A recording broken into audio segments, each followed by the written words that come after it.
Portanto, segundo o símbolo de fé, a morte dos crentes é diferente da morte dos ímpios.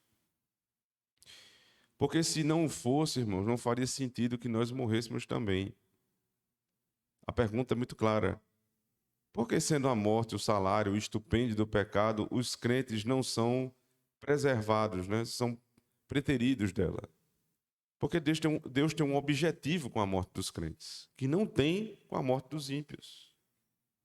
A morte dos ímpios é o princípio das suas dores eternas.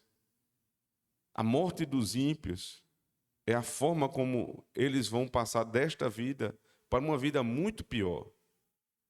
Então, é o começo da punição. O salário do pecado.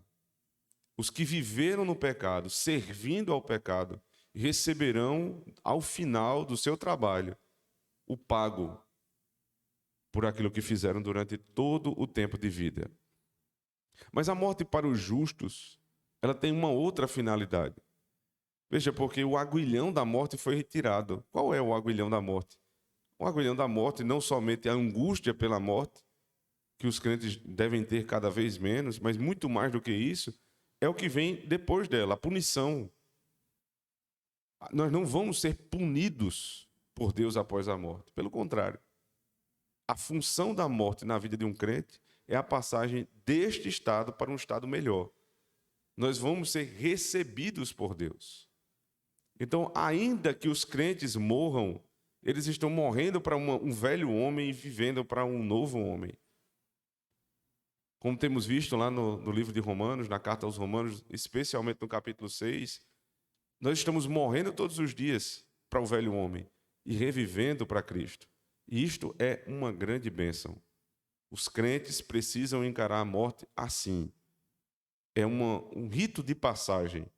É uma grande bênção do Senhor.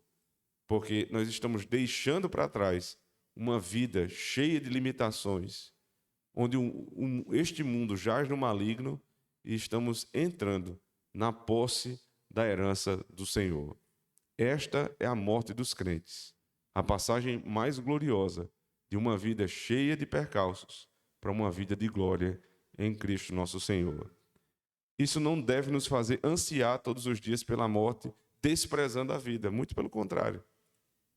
O apóstolo Paulo disse que havia um valor em viver, e o viver para ele é Cristo.